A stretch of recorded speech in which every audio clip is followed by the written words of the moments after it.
अस्सलाम वालेकुम दोस्तों, इनसाइड पे मौजूद फखर में खुशामदीद है। जनाब पाकिस्तान तहरीक इंसाफ और ख़ास तौर पर इमरान खान साहब के लिए एक बहुत बड़ी बल्कि बुरी खबर सामने आई है, और वो ये है कि जनाब हुकूमती इदारों की ने अहम तरीन शख्सियात के अहकामात के बाद पाकिस्तान तहरीक इंसाफ की leadership from top to bottom सब के नाम जो है वो PNIL में डाल दिए हैं, यानी प्रोविजनल नेशनल आइडेंटिफिकेशन लिस्ट। और इस लिस्ट के अंदर जिन जिन लोगों के नाम आ जाएं तो फिर वो बैरून मुल्क उनका सफ़र करना मुमकिन नहीं रहता। और ख़ास तौर पर इस लिस्ट में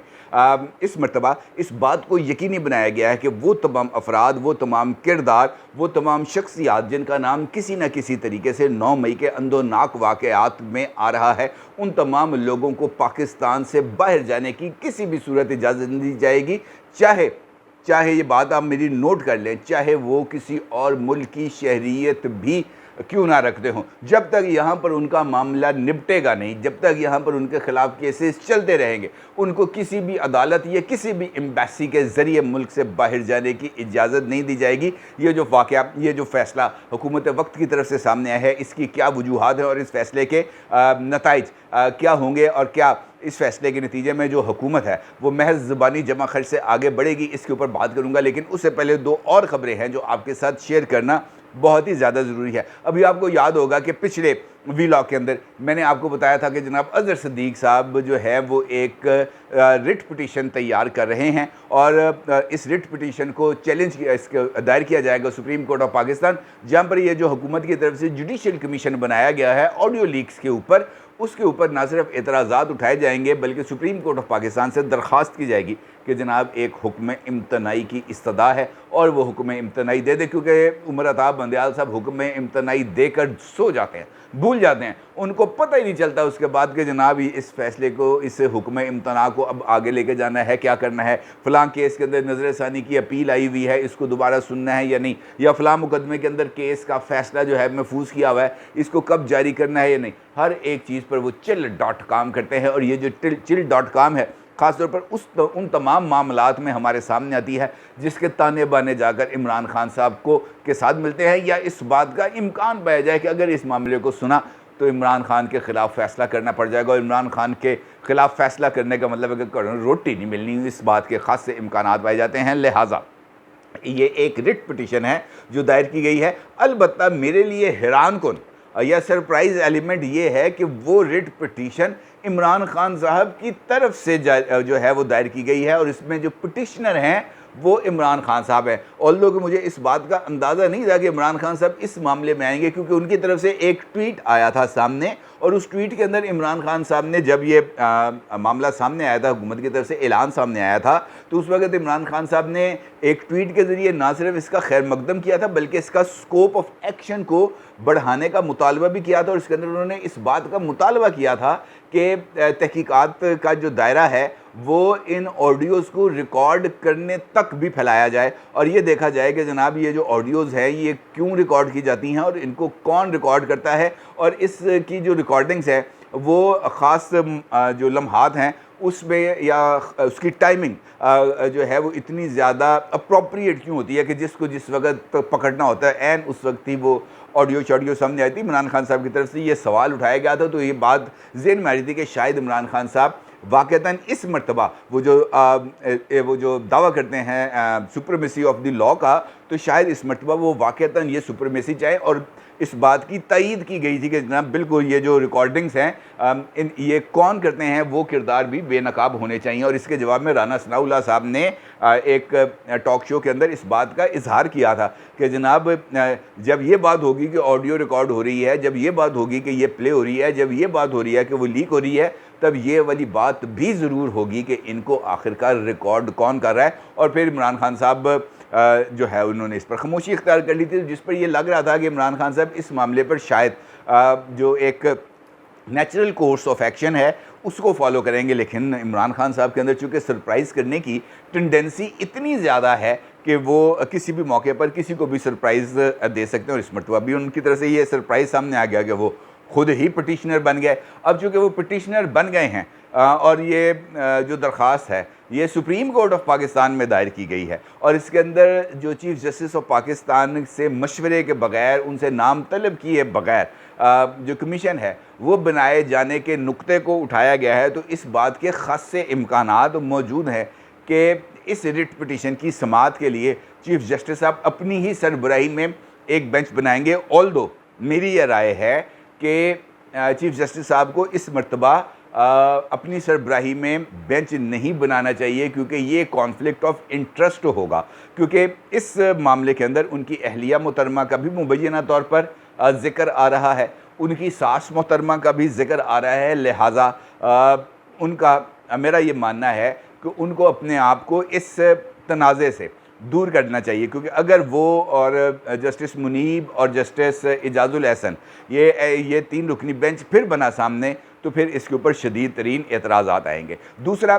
ये वाला मामला भी मैंने पिछली वीडियो के अंदर उठाया था कि जनाब एक अदालत आज लगी है और एक अदालत कल लगेगी। अब ये जो कल अदालत लगनी थी ये 14 मई को इंतखाबात के हवाले से लगनी थी और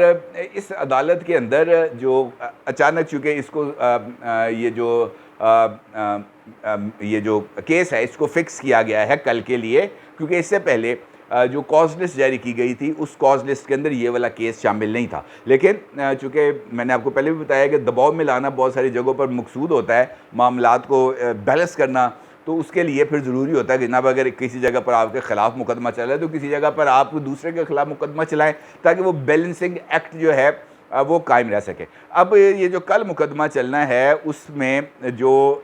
जवाब है वो दायर किया गया है वफाक की तरफ से भी और निगरान पंजाब हुकूमत की तरफ से भी। अब ये जो जवाबात दायर किए गए हैं ये जवाब अपने अंदर भी बहुत ज़्यादा अहमियत के हामिल हैं, बल्कि दिलचस्प है, क्योंकि इन जवाबात के अंदर दोनों हुकूमतें, चाहे वो निगरान पंजाब हुकूमत है चाहे वो वफाकी हुकूमत है, इन दोनों की तरफ से सुप्रीम कोर्ट ऑफ पाकिस्तान से ये दरख्वास्त की गई है कि वो अपने फ़ैसले पर नज़र षानी करें जिसका ताल्लुक़ 14 मई को पंजाब में इंतखाबात के हवाले से था और 14 मई को पंजाब में इंतखाबात नहीं हो सके और उसके लिए 2 मुख्तलिफ जो जवाब है उसके अंदर ऑलमोस्ट एक जैसी ही प्रे की गई है, एक जैसी ही इस्तदा की गई है। अब पंजाब हुकूमत या वफाक हुकूमत दोनों की तरफ से ये बात कही गई है कि सुप्रीम कोर्ट ऑफ पाकिस्तान की तरफ से 14 मई की तारीख़ का तयन करना इंतखाबात के लिए ये दर हकीकत अपने दायरा कार से तजावुज़ है और ये तारीख़ का ऐलान करके सुप्रीम कोर्ट ने इलेक्शन कमीशन ऑफ पाकिस्तान जो कि एक इंडिपेंडेंट आइनी इदारा है उसकी डोमेन के अंदर मुदाखलत की है और ये जो इंतखाबात का मामला है ये मौजूदा हालात के अंदर इस वक्त फ़ीज़िबल नहीं हो सकता। लिहाजा 14 मई का जो फ़ैसला है उस पर नज़रसानी की जाए और उस पर उसको वापस लिया जाए। दूसरा,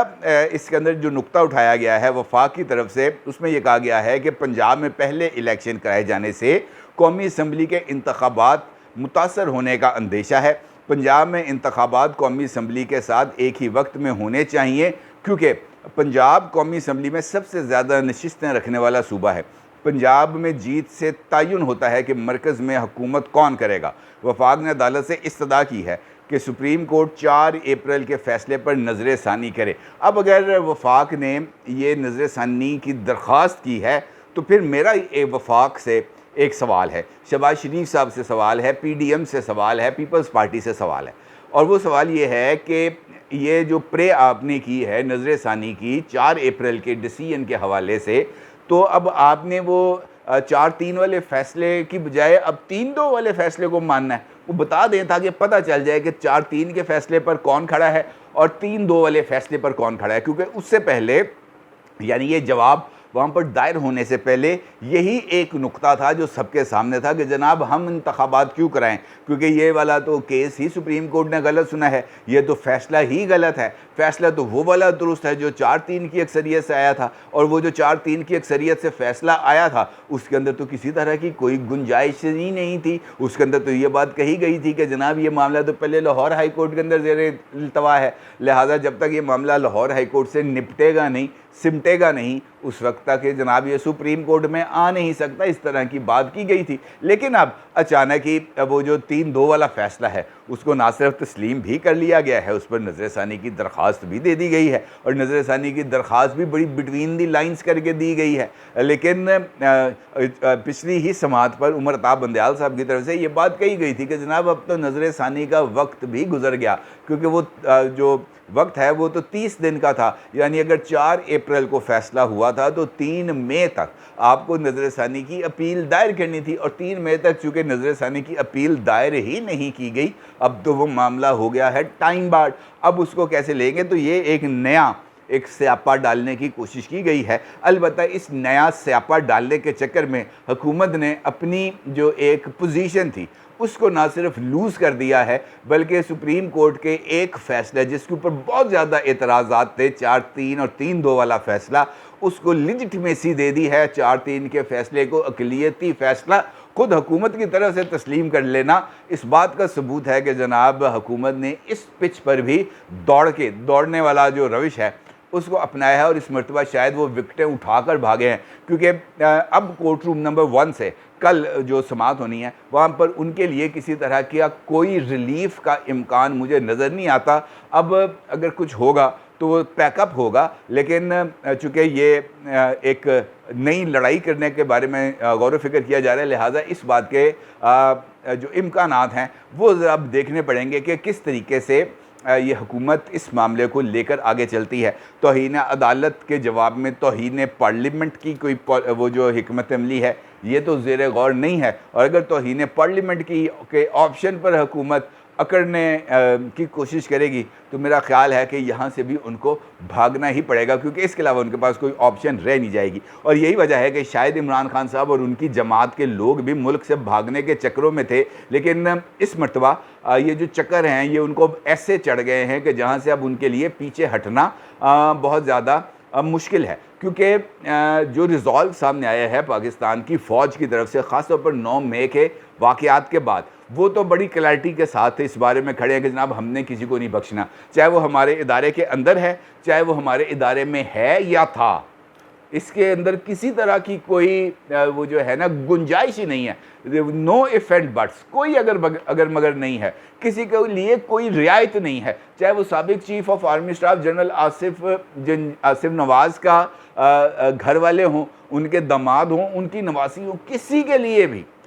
के लिए भी कोई गुंजाइश नहीं है। तो इसका मतलब ये है कि ये जो नो फ्लाई लिस्ट बनाई गई है, इस नो फ्लाई लिस्ट का मतलब यही है कि इन तमाम लोगों को, इस ड्रामे के जो तख्लीक़कार हैं, इसके जो हदायतकार हैं, इसके जो पेशकार हैं, वो तमाम के तमाम जो है वो जकड़बंद में आएंगे और उनको बाहर निकलने का मौका नहीं मिलेगा। और बताया ये जा रहा है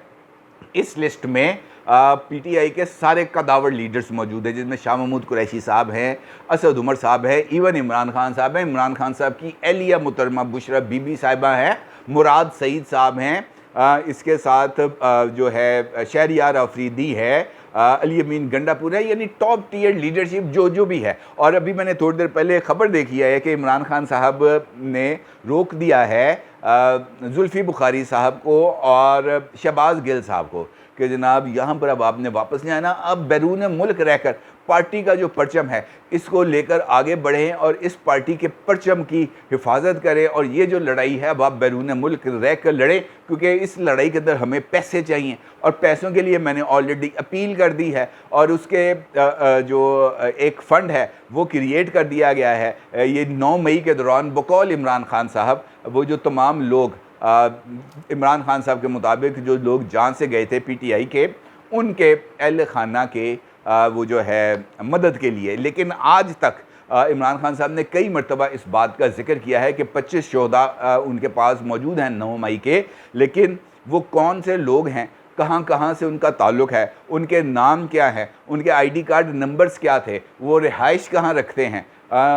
किस शोबे से ताल्लुक़ रखते थे, आज तक इस तरह की कोई चीज़ मीडिया के साथ शेयर नहीं की गई। अब देख रहे हैं ये है कि ये वाला जो फोका फायर है ये इमरान खान साहब कैसे चलाएंगे। अलबत्ता ये बात ज़रूर है, इमरान खान की अपील पर उनको को 4-5 लाख डॉलर मिल जाएंगे, और ये जो बाहर इस वक्त जो उनकी लॉबिंग कंपनीज काम कर रही हैं उनके लिए जो दाल पानी का बंदोबस्त है वो हो जाएगा। बाकी जो यहाँ पर जो सियासी ईंधन है वो मेरे और आप जैसे लोग हैं, ये पहले भी बने हैं, ये मज़ीद बनते रहेंगे। नो फ्लाई लिस्ट के अंदर नाम तो आ गया है, लेकिन फ्लाई के लिए जो इम्कानात हैं वो ये देखना है कि इमरान खान साहब कब इस पर राज़ी होंगे, क्योंकि जैसे ही वो राज़ी हो जाएंगे जहाज़ आ जाएगा, इमरान खान साहब बैठेंगे और चले जाएंगे। अपनी राय का ज़रूर इज़हार कीजिएगा। आपका बहुत शुक्रिया। अल्लाह हाफ़िज़।